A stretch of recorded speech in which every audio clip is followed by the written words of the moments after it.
Get bank licenses, the promoters can increase their stake in banks to 26% or maintain it at 26%. The earlier cap was 15%. There will be an active push for NBFCs, large NBFCs over 50,000 crore AUMs to be converted into banks, even if they are owned by corporate groups. These are some of the seminal changes recommended by an internal working group of the Reserve Bank. This can change the terrain of banking, especially if conglomerates and their NBFCs are given banking licenses. What is the reasonable expectation as to when this can all happen? And will these recommendations definitely become regulations, or are these recommendations likely to fall by the wayside as they did on previous occasions? For all these questions, we have with us an eminent panel: N.S. Vishwanathan, former Deputy Governor, Reserve Bank of India; S.S. Mundra, also former Deputy Governor and a commercial banker with 4 decades of experience; and Sanjay Nayar, CEO and country head, KKR India, again a 4-decade veteran of banking in India. Gentlemen, good morning and thank you very much for joining us. Mr. Vishwanathan, if I may start with you, sir. You know, this recommendation that conglomerates should get bank licenses had come earlier during the Subbarao regime as well. But ultimately, Bimal Jalan did not give many of them licenses, although they applied. Do you think now that RBI has come, an RBI panel has recommended a second time, there are chances this time that it could go through? So, I think I'll put it this way, that the fact that the terms of reference of this internal working group specifically included this issue of whether industrial houses should be made eligible for banking license or not. Obviously, so that there isn't a global standard on this, and therefore it's not that you can say this is the rule across the globe and so I want to do it. So it's a question of whether it's the right to do for India. Is it the right time to do for India? And if it is the right time, how to do it, and what are the basic principles that one need to adopt to take it forward. So since you referred to the earlier licensing of 2013, that did allow, but ultimately the process resulted in only 2 applicants being recommended by the High Power External Advisory Committee. Both of them were from the financial sector anyway. Subsequently, the Reserve Bank made it more clear, both in the Small Finance Bank window licensing and subsequently in the on-tap licensing universal conference banks, that industrial houses will not be eligible. Okay. So that is how it came. And there were a lot of thoughts within and outside. Why shouldn't they be allowed? Isn't that a possible source for capital for setting up banks in India? Are we shutting off prospective good licensees by shutting off this? So there were these kind of debates internally, which is why RBI included this, this as for the terms of reference of the committee. Okay, but still I would like a more direct answer if Mr. Mundra can give that, sir. Do you think, and as Mr. Vishwanathan said, this was part of the terms of reference of the committee, so do you think there is a greater buy-in now from both RBI and government, and therefore more chances of it getting accepted?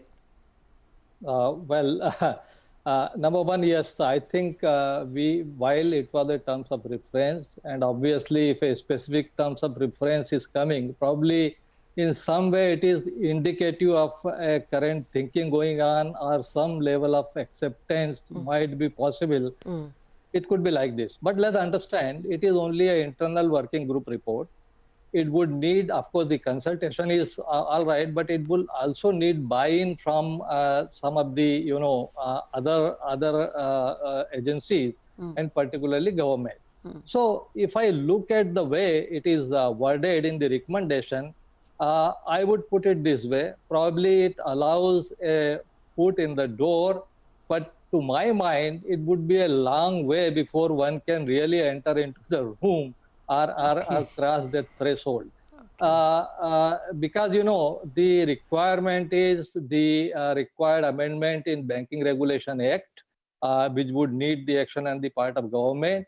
But even within RBI, it has mentioned that when the supervision bandwidth is much more enhanced, and beyond that, the consolidated supervision. Okay. Now, when you are talking about the conglomerate and you are talking about the consolidated supervision, it means the other regulators, SEBI, IRDA, they also have to come on the board. A model has to emerge.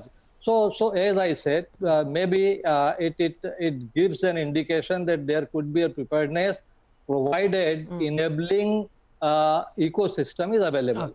On the top of that, Latha, I am slightly confused by the immediately following recommendation.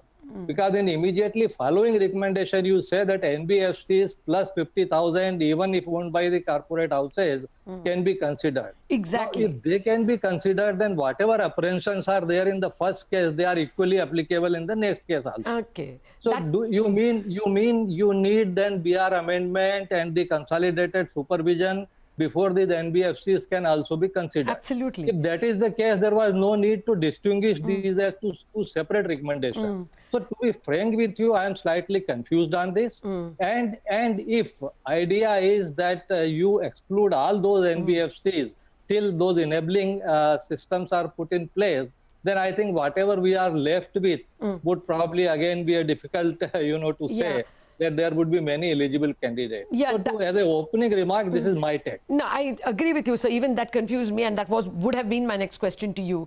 That most of the NBFCs who are eligible for bank licenses are parts of conglomerates. Yeah, so unless that overall problem is resolved, there is another issue. But Latha, by the way, of course we will be in the conversation, but there are quite a few confusions on some other recommendations also. It's not only the only point of confusion. All right. But anyway, we'll take it when it comes to it. Yeah, I'll just come to you. These are opening remarks. Sanjay, I wanted to ask you more particularly about payment banks. Already payment bank licenses are with many large corporates, including the largest of them, Reliance. Do you think even they can be converted into a SFB without the legislative changes? Or do you think that can happen earlier? Yeah, I mean, look, it can. I don't think that is the biggest impact of this internal working group report. That probably can happen. Again, you're in a mishmash of the conglomerate. I think the biggest driver here has to be the increased credit in the country if you want to get to these lofty aims of GDP growth and GDP size. I think that should be a single point driver. And therefore, I think the number one priority, according to me, is one lead regulator, which in this case is RBI. For the 2 or 3 very large NBFCs, they need to be tightened on regulations and they need to be given freedom to quickly become banks. Otherwise, you're running 2 big risks. One, that they're penetrating a lot and they're doing a fantastic job of a private mindset of risk management and risk taking, but they will need deposits and they will need a much more sustainable business model. So I would say that's an absolute number one priority. The number 2 priority is the lead regulator should equip itself with the supervision capacity, at least start by regulating these complex, very large, very distributed NBFCs. So I think the 2 most important steps, if you break down this whole internal working group, start with just this. Now, if they're a part of a conglomerate, and if you're going to consult every regulator, it's never going to happen. I just think here's the time to take some leadership here by the lead regulator. And if it's, I don't know which companies will apply for it, but obviously the 2, 3 big ones, they have to get equipped to become banking. They will have to face tighter regulation.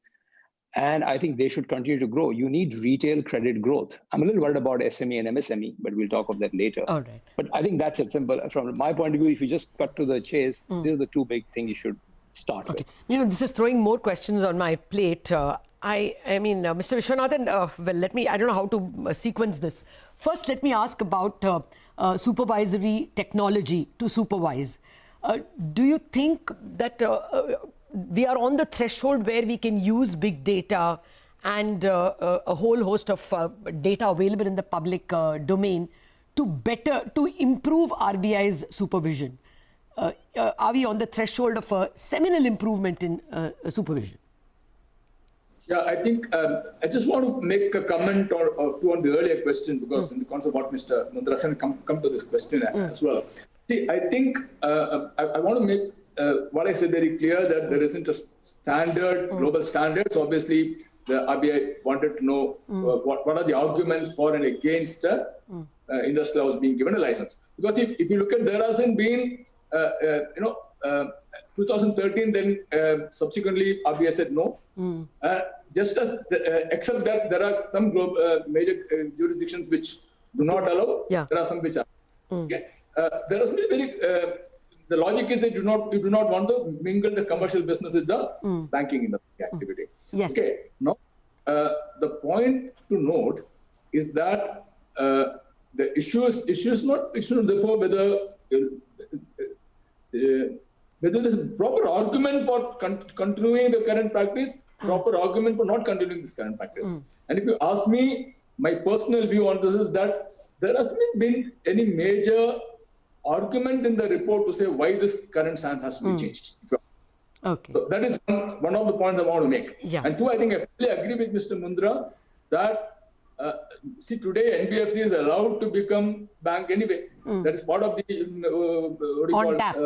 on-tap licensing. Okay. So the reference to the NBFC, large NBFCs held by industrial houses being given a license prior to other things being done, I think that's something one must be worried about. And if you remove that, then there's nothing about that, because any NBFC can anyway apply for converting in bank, and if they are fit and proper, they'll be eligible. Yeah. So I think I wouldn't, if you ask me, first the RBI should examine whether it wants to give it to industrial house at all. But in any case, without all the process being completed, allowing existing large NBFCs held by industrial houses to become banks, I think that may be that step should not be taken.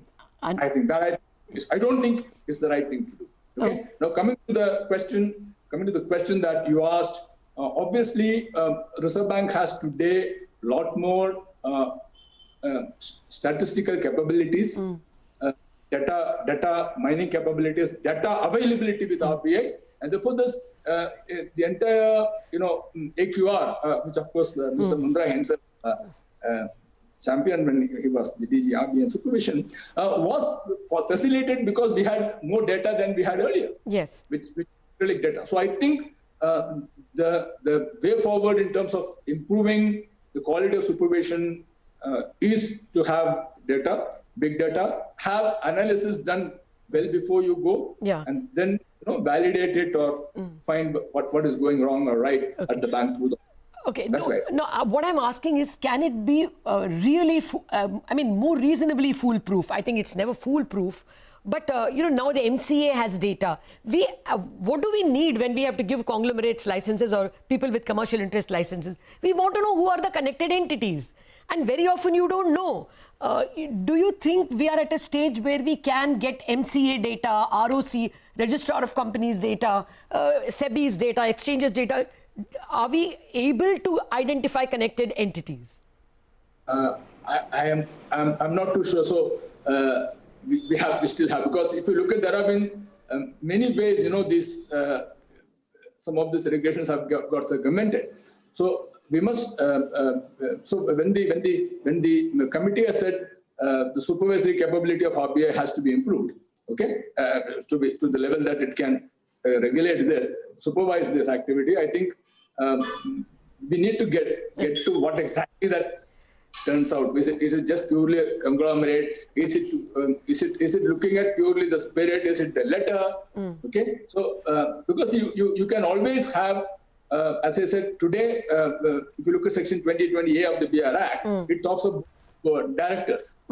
Okay, now you can have directors who are not connected with the shareholders. Okay, and still can and so that is one of the areas that you need to amend. Yes. Okay, and then finding those interlinkages through, if it is done through a chain of entities, Yes. But whether it's possible to do at all is something that one has to be cognizant. One has to really see that that's possible. Okay. So if you want to really go down this route, the data capability, the enforcement capability, if you ask me, analysis and enforcement capability has to be, vastly upgraded. Vastly improved. Okay. The RBI level. All right. Okay. So I have to take a break. I have lots more questions. We are coming back in a jiffy. We've been discussing the paradigm shifting recommendations made by the internal working group of the Reserve Bank with respect to who can be given bank licenses. The key takeaways so far from two former deputy governors and Sanjay Nayar is that one, RBI's supervisory technology needs to be vastly improved before one can be very sure that we know everything about connected lending. Mr. Mundra saying there's confusion about, giving NBFCs bank licenses because most of them are part of conglomerates. So that, the legislative amendments need to be made before even most of the NBFCs could be given licenses. And Sanjay Nayar making the point that we need to vastly expand banking for credit growth itself. Now, let me start with that point. Mr. Mundra, do you really need so much of an expansion to get to fuel credit? That argument somehow doesn't wash. With the same banking setup, from 2003 to 2009, we had 9% bank growth in GDP and 20% plus credit growth every year. When economy is buoyant and capital markets are buoyant, banks can raise capital. Do you really need to give licenses to fuel growth? Is that argument correct? Right, Latha. I think very relevant observation. I would like to say like this. Number one, for a very long time, our system has seen only the bank-led growth, and there has been efforts in the past and observations that this growth is to be more diversified. I think we have already introduced a number of banks and varieties of banks. And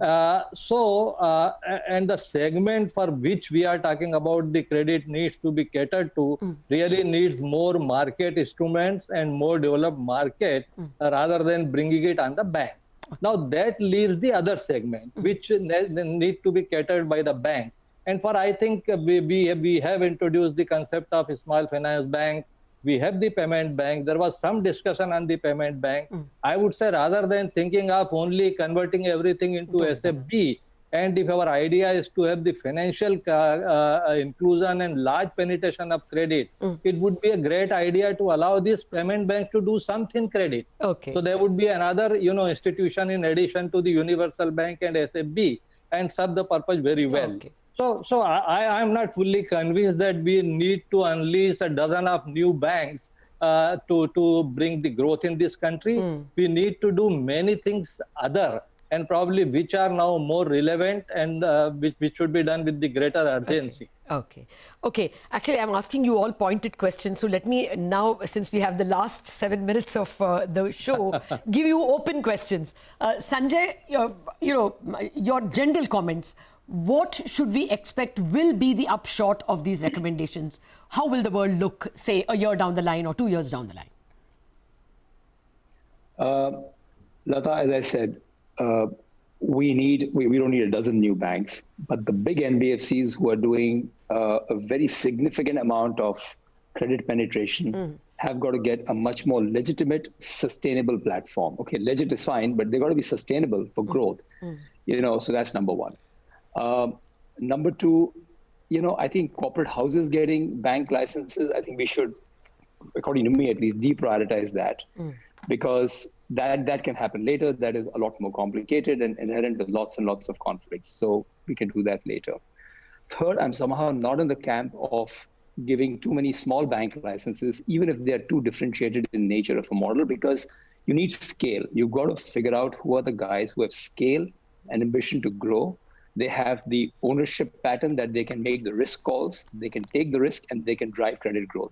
This just doesn't happen by having, just a general scale with a diversified shareholder base. I think this whole 26% has done a fantastic job in terms of getting parity and encouraging some of these big NBFCs to take the next leap forward. And lastly, I think that this internal working group report, what I like about it is that trying to get as much parity in the next 5 years as possible. We have so many disparities given the legacies. This brings a fantastic platform. And finally, you've got to get the public sector bank reforms, which we have spoken about before. And this is not about ownership. This is about privatization of their governance model, not about the ownership. The ownership in government hands really helps because they do a lot of lending, which other people are not going to do. So if I just put all of this together, Latha, you have to not only drive retail growth, MSME growth, and credit, you have to also equip the governance model of the public sector banks without losing the government ownership.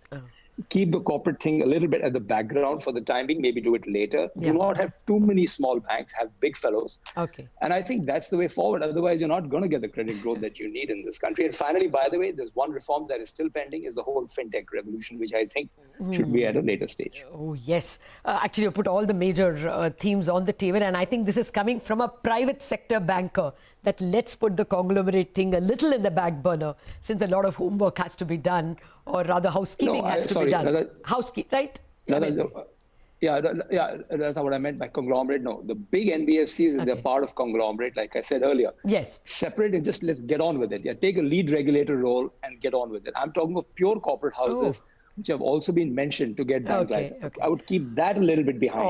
I'm not very sure. They get intertwined a lot, because you have a Tata Capital, you have a Birla AB Capital. I mean, they're all there, MMFSL, all the corporates are there. So you have to resolve the two together, I would assume. But you know, Mr. Vishwanath, go ahead. Sorry, then maybe to Mr. Mundra's point, we got to get the BRA Act done very quickly.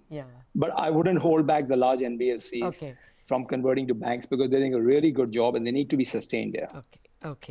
Well, Mr. Vishwanathan, you know, they already could if they wanted to, not the conglomerate guys, but the non-conglomerate guys. They're not doing that because of the CRR SLR. Do you think this time around RBI will give some joining time? You know, you can do it in 2 years, 3 years. I think, I don't think RBI should do that. See, and in my opinion, going forward, this should not be such a, barrier, because after all, the liquidity framework for NBFCs, the larger NBFCs is getting tied up with almost what it is for the banks. So whether they have CRR or SLR, the kind of liquid asset they are supposed to maintain to meet the LCR is similar to what is required by a bank.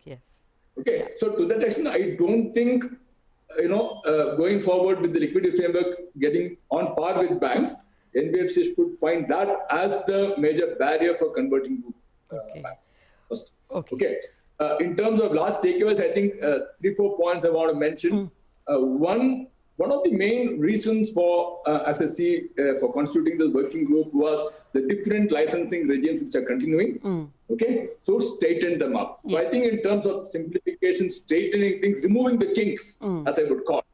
I think the findings and the recommendations of the report are fantastic. So I think RBI should, examine this and implement them as quickly as possible. Second, I think if you saw the report, the report mentions in the annexes the views that people it consulted gave. That on the issue of licensing of industrial houses, only one person possibly among them was in support of that. So given my past views on this, it is no rocket science of what my views would have been. So and that kind of continues, because see, the lot more needs to be done before we even can think in terms of going there. And I would disagree with Sanjay on this issue, that you can separate the larger decision allowing industrial houses to get licenses from the NBFCs of industrial houses. It's the same to me. I don't see any difference between the two. And look at other important data, which is, I think there's an important point which Mr. Mundra also mentioned. Look at the data which has been given in chapter 2 of the report. If you look at the bank assets to GDP ratio, India compares well with USA. We have an excellent HH index, which means we have pretty good competition.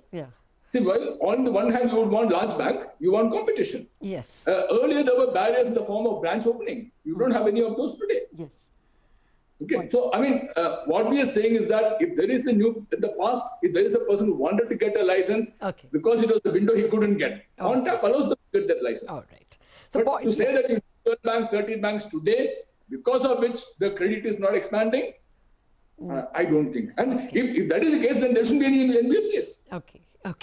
Yeah, point taken, sir. Actually, we're out of time, so we can't parry this further. We'll have a more detailed discussion. This is the first day after the report is out. Mr. Mundra, winding comments. Unfortunately, we don't have too much time. Yeah, I know, as usual, when my turn comes, you are no. Time. So I would only say, since you wanted to summarize, maybe initial excitement, then the realization dawning in, And to my mind, each of these things would be incremental rather than exponential, because there will be many moving components and they will have to be brought together very quickly. But I must say there are some good clarity emerging from this report if followed. Particularly, one was this whole NOHFC model, where some of the banks which were licensed were facing a lot of problem. So allow them to exit from it. That's a good move. Harmonization, as Mr. Vishwanathan mentioned, harmonization of various licensing conditions is a good thing. Though again, there is a sentence there that the harmonization for the existing people would be done individually with each bank. I don't know how that is going to function. Whether you are going to prepare each case. So that is something. And finally, there is one, maybe I am confused, but this whole thing about the subsidiaries, JV and associate, where it is recommended that there should be a complete ban, acquiring more than 20%. But I think a fintech is emerging as an important area, as Sanjay also mentioned. And if it is considered as a part of financial system, and if there is this barrier, probably it will not be a progressive policy. So I think these are some of the quick thoughts which I thought I should be able to accommodate within your time frame. Okay. Thank you very much, Mr. Mundra, for showing me that kindness. I cannot, be without these conditions. Mr. Vishwanathan and Sanjay Nayar as well. Thank you very much for joining me. Key takeaways, the harmonization of rules that everybody, all promoters get 26% and not one at 15 and one at 26. That is a positive. Removing this NOHFC, the non-operative holding company, in cases where it is pointless, is a very good measure. All these could get implemented quickly. But the key point of NBFCs belonging to conglomerates being converted into banks is something that will require a lot of homework, a lot of supervisory technology and capability before it is done. That is one of the key takeaways coming from our experts. That's it on this edition of Indianomics. Thanks much for joining.